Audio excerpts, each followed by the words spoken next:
अल्लाह का वली बना दिया गया। ये बुजुर्गों की शान हुआ करती है। इसीलिए हम कभी कभी कहते हैं न मस्जिद से और न मदरसे के है दर से पैदा, इस्लाम होता है बुजुर्गों की नजर से पैदा। इस्लाम होता है बुजुर्गों की नजर से पैदा। आप ये बात मानोगे नहीं मानोगे?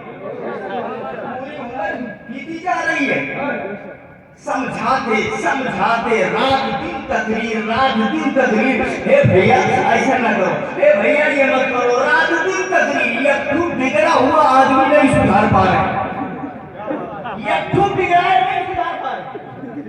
एक आदमी जो माहौल में बिगड़ा हुआ अपने मोहल्ले का वो नहीं सुधर पा रहा है। और ये बुजुर्गों की शान होती है। बताऊं आपको, बाल सफेद हो जा रहे हैं मौलाना की तकलीफ करते करते, लेकिन एक आदमी लाइन पे नहीं आ रहा है। एक बात बताऊं आपको, वो अरे दुनिया जरा अजमेर शरीफ की धरती का 2 मिनट के लिए जायजा ले लीजिए। हमारी उम्र बीत गई तकलीफ करते करते, एक नहीं सुधरा। मोइनुद्दीन अजमेरी ने एक नजर में 90 लाख लोगों को दौलत ईमान से मालामाल कर दिया।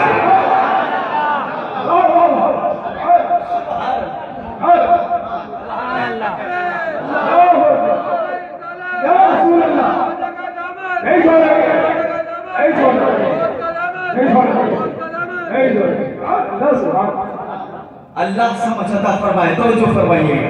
अरे हाल तो ये है, साहब बोले अब्दुल रहमान खादिम तावीज़ बना दीजिए। हमने कहा काहे के लिए?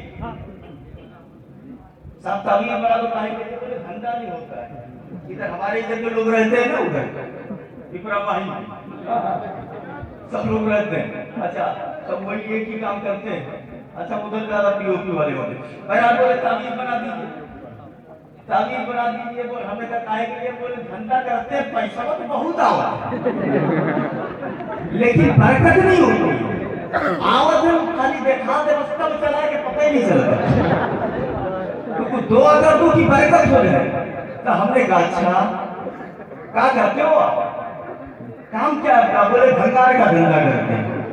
तो भैया मानो ना मानो, हम जान जान बम्बई बैठते बैठते कुछ जान गए कि वहाँ हुत का हो, हमें पता लग गया। तो हमने कहा अपने भंगार का धंधा करते हो तब तो खैर एक काम करो, हम तावीज़ कल बना के दे देंगे, नसीहत याद करके जाओ, झूठ नहीं बोलना, झूठ नहीं बोलना, नसीहत याद करके जाओ, झूठ नहीं बोलना, तावीज़ कर दे देंगे। अब वो असल में आदमी जब रहते रहते करीब आ जाता है ना, थोड़ा करीब आदमी जब ज्यादा उठने बैठने लगता है बेतकल्लुफ हो जाता है। तो वो बोला कि हजरत आप कह रहे हो कि झूठ नहीं बोलना, ये लाइन से देख रहे हो भंगार की दुकान, अगर 100 आदमी है तो 99 झूठा है, दुकान वाले हैं तो 99 झूठ बोल रहे हैं। अभी 99 में एक मैं सच बोल के क्या करूंगा? माज़अल्लाह माज़अल्लाह। ये सोच कितनी गलत फिक्र, गलत ख्याल। बोले एक तरफ से बोले अगर सच बोलना शुरू कर दे तो पूरन की धैर्य बाजी 99 माज़अल्लाह है बिला। इतनी गलत सोच। हमने क्या पागल हो गया है क्या? सच्चाई में कह रहा है कि गड़बड़ हो जाएगा सब। तू बोल रहा 99 झूठों में सच्चा क्या करेगा? अरे इतिहास उठा के देख, गौसे पाक जिनका मानने वाला है, जब इल्म हासिल करने के लिए जाने लगे, डाकुओं ने काफिले को रोका और रोकने के बाद लूट लिया। तेरे पास कितना माल है? तेरे पास कितना माल है? सब ले लिया। एक डाकू आया गौसे आजम की बारगाह में, छोटी सी उम्र है, मियां जी आपके पास भी कुछ है? बोले हाँ मेरे पास 40 दिरहम है। क्या पूछ चौका यहाँ तो रिवाल्वर रख दीजिए, इधर तक भी नहीं बोलते कि जब ये तोड़ दिया नहीं कबूलते, इतनी आसानी से कह दिया कि जेब में मेरे पास 40 दिरहम है। तो डाकू समझा मजाक कर रहा है। बोले मजाक नहीं कर रहे, इधर देख मेरी माँ ने सिल दिया। सुभान अल्लाह सुभान अल्लाह। मेरी माँ ने वो वापस चला गया। तब दूसरा डाकू आया, मियां जी तुम्हारे पास भी कुछ है? बोले हाँ 40 दिरहम। कहाँ है? मेरी माँ ने इधर सिल दिया। वो भी समझा मजाक कर रहा है बच्चा, वापस चला गया। तीसरा डाकू आया, ऐसे ही आते रहे, सवाल करते रहे, वापस चले गए। अब जब पूरा काफिला लूट लिया गया, एक जगह पे रुके, ये माल तकसीम करने लगे। तो बोले सबका माल आ गया? सरदार ने पूछा। बोले हाँ आ गया, मगर काफिले में एक लड़का है, उससे हमने पूछा तेरे पास कुछ है? बोला मेरे पास 40 दिरहम है।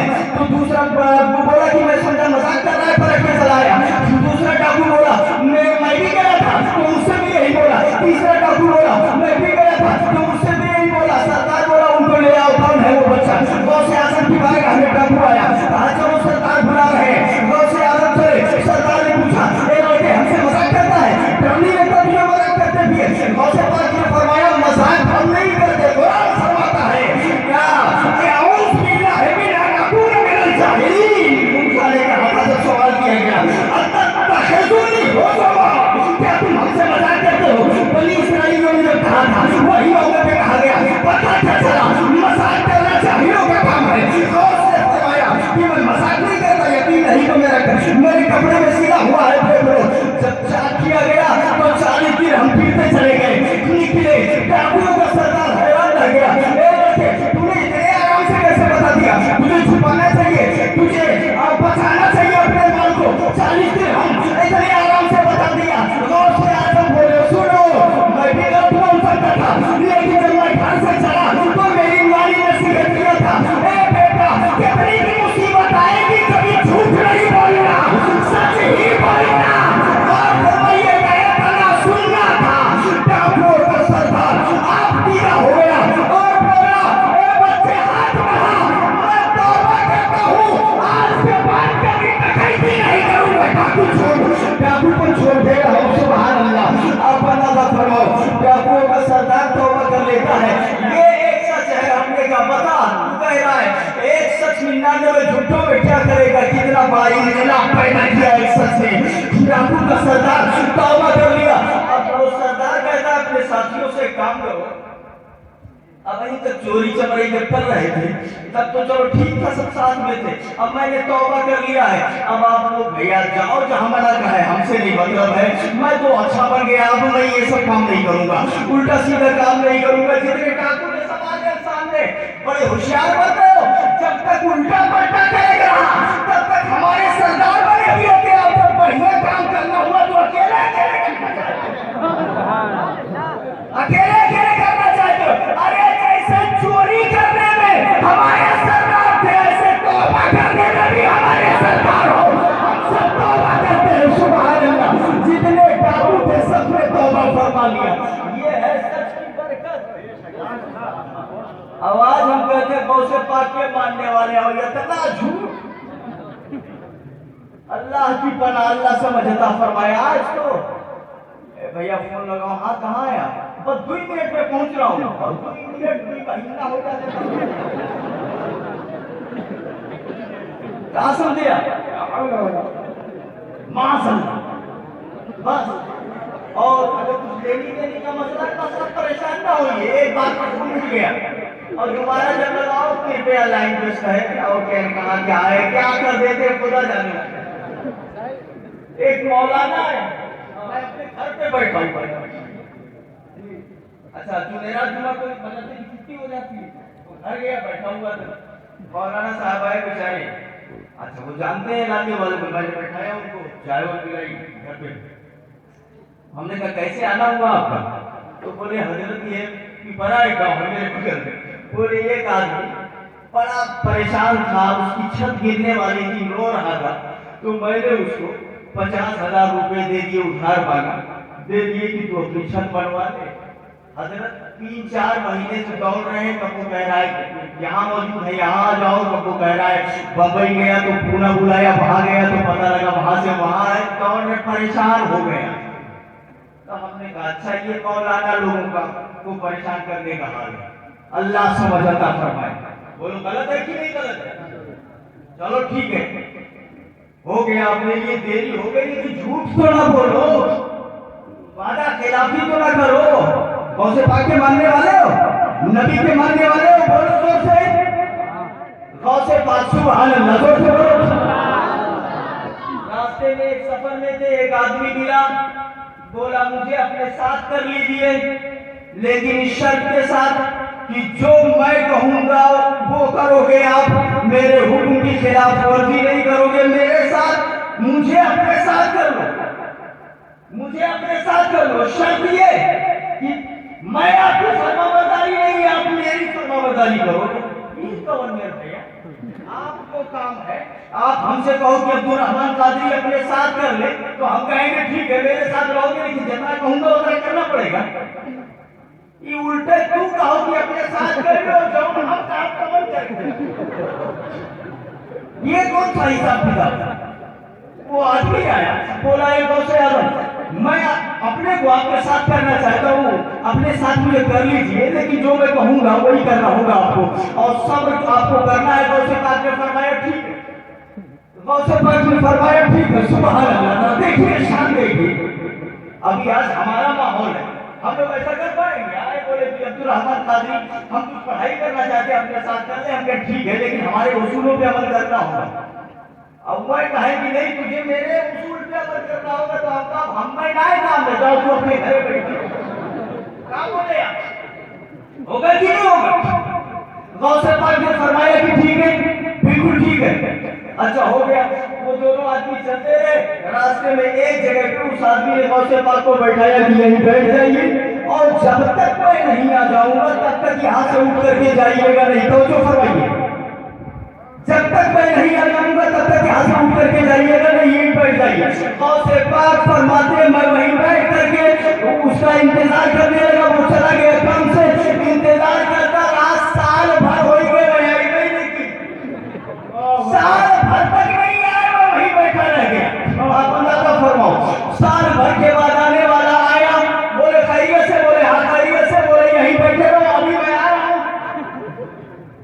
जब तक मैं नहीं आऊंगा तब तक यहीं बैठे रहना, यहाँ से जाना नहीं। गौसे पाक फरमाते फिर साल भर हो गया वो नहीं आया, साल भर के बाद आया, मैं वहीं बैठा रहा। फिर उसके बाद बोला खैरियत, मैंने कहा खैरियत, बोले यहीं बैठे रहो, मैं फिर काम से जा रहा हूँ, जब तक आऊंगा नहीं यहाँ से हटना नहीं।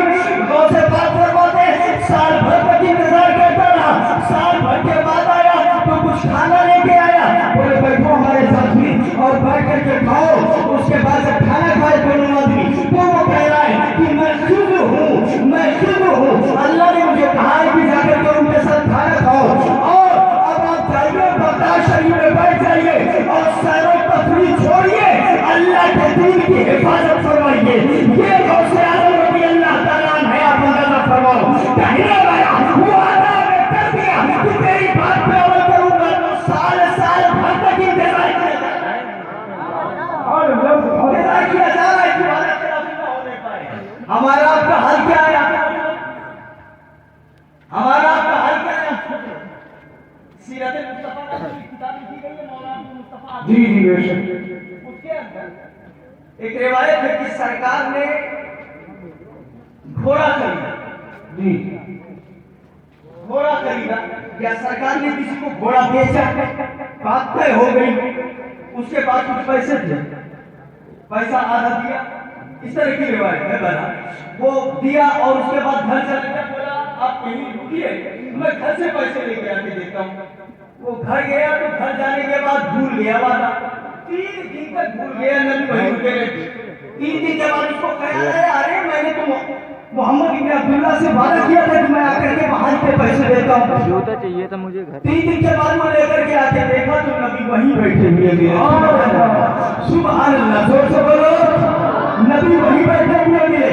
नबी हम होते तो नाराज हो जाते, आप होते तो नाराज हो जाते, मगर नबी ने कुछ नहीं कहा। नबी ने फरमाया कहाँ रह गए थे, मैं 3 दिन से तुम्हारा इंतजार कर रहा हूँ, तुम कह रहे थे कि अभी मैं आ रहा हूँ। बोले ए अल्लाह के पैगंबर मैं भूल गया था। आप अंदाजा फरमाओ कि नबी की शान है ये है अमल करना। हमारा आपका हाल क्या है? हम बातों बातों में झूठ बोलते जाते हैं, बातों बातों में झूठ बोलते जाते हैं। बुजुर्गों का तरीका ये नहीं है। अगर बुजुर्गों के मानने वाले हो तो उस तरीके पर अमल फरमाओ, उनके तौर तरीके पर अमल फरमाओ, उनके तरीके पर चलो। आपको मालूम नहीं है गौसे आजम कोई गौसे आजम बनता कैसे है? जरा एक बहुत बड़े घराने के अफराद से मतलब ले लीजिए। आले रसूल का घराना, अल्लामा मदनी का घराना, उनके घर के एक फर्द बयान फरमाया गौसे आजम बनता कैसे। इनके वालिद गिरामी कितने बड़े बुजुर्ग थे, एक सेब खा लिया, सेब खा लिया था ना, पूछा नहीं था, वो भी बहता हुआ जा रहा था, खा लिया था और एहसास हुआ कि मैंने पूछा नहीं। अब आप बताइए नदी में सेब बह रहा है, उठा के हर कोई भूखा खा सकता है तो हमारी की तलाश करने जाएगा। लेकिन जब खा लिए तो ख्याल आया कि पता नहीं किसका है, उससे पूछना चाहिए। मैंने पूछा नहीं, गलत हो गया। नदी के किनारे किनारे चलते गए, जब एक बाग पड़ा सेब का, उधर अंदर गए और जाकर के पूछा कि ये बाग आपका है? बोले बात क्या है? बोले नदी में बह रहा था, मैंने खा लिया है, माफी मांगने के लिए आया हूँ।